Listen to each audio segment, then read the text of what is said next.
Hello everyone, welcome to again my channel. और आज आपको मैं रिमाइंडर थ्योरम के बारे में पढ़ाऊंगी। तो फर्स्ट ऑफ ऑल मैं रिमाइंडर थ्योरम के बारे में आपको थोड़े से एग्जांपल के रूप से बताती हूँ।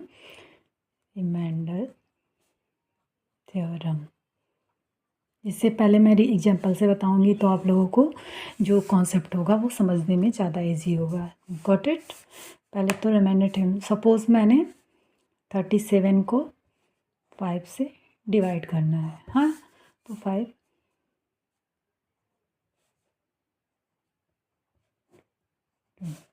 here is,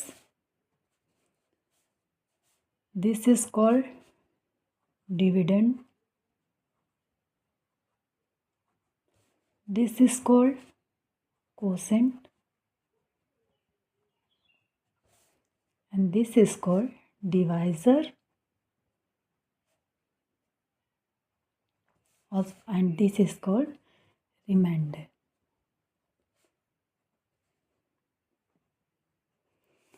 Now अब हम लोगों को, अगर हम लोगों को डिविडेंड मतलब ये बात करना है कि हम लोग को डिविडेंड कैसे हम लोग निकालेंगे, तो इसका फॉर्मूला होता है डिविडेंड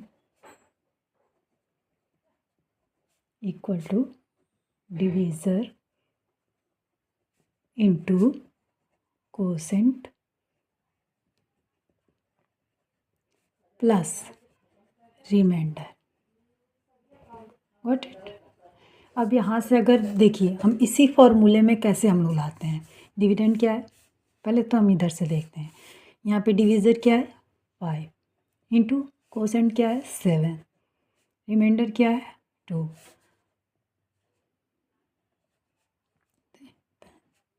5 7 जा 35 प्लस 2 37, जो कि डिविडेंड के बराबर है।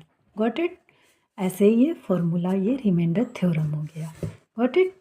अभी अब नेक्स्ट देखते हैं। ऐसी रिमाइंडर थ्योरम में एक और फॉर्मूला आता है कि अगर कोई वेरिएबल से दिया हो, कि कोई वेरिएबल दिया हो, तो उसमें हम रिमाइंडर का कैसे यूज़ करेंगे।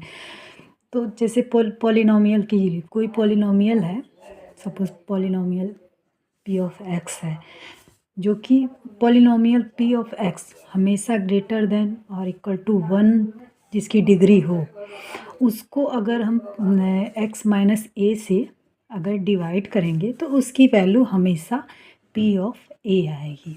अब इस चीज़ को हम कैसे, मैं एग्जांपल से आपको ये चीज़ को मैं समझाऊंगी। हाँ, ठीक है। रिमाइंडर इसका आएगा। Got it. अब देखते हैं पॉलिनोमियल, हम देखते हैं। जैसे पॉलिनोमियल हमने ले लिया, जैसे 3x² प्लस x³ माइनस 1 ले लिया। हाँ, और x माइनस e का वैल्यू मैंने ले लिया 1 प्लस x। अब इन दोनों को, जो जिसकी डिग्री 1 होगी, जैसे डिग्री की, जो हम हमेशा इसको स्टैंडर्ड फॉर्म में लिखेंगे। स्टैंडर्ड फॉर्म में लिखने के लिए इसमें जो सबसे बड़ी डिग्री होगी उसको पहले लिखेंगे, फिर उससे छोटी, फिर उससे छोटी, ऐसे लिखेंगे। तो इसको हम स्टैंडर्ड फॉर्म में ऐसे लिखते हैं x³ प्लस 3x² माइनस 1, और वैसे ही इसे भी x प्लस 1। ना, अभी हम लोगों को पता नहीं है कि x का, क्योंकि ये वेरिएबल है। अब तो इसके लिए ऐसे में जब रिमाइंडर निकालना हो तो इसका रूल ये होता है कि जो भी, जिससे भी हम लोग डिवाइड करते हैं, सपोज इसमें हम लोगों को x माइनस ए से डिवाइड करना है, तो x प्लस जो 1 होता है, इसको जो है x प्लस 1 इक्वल टू 0 कर देंगे। यहाँ से x की वैल्यू -1 आ गई। अब यही जो x की वैल्यू है, यहाँ पे हम इसमें डाल देंगे p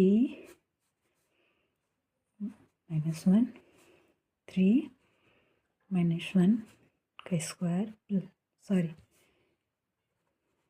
इसमें डालेंगे ना -1 का क्यूब प्लस 3 -1 का स्क्वायर -1।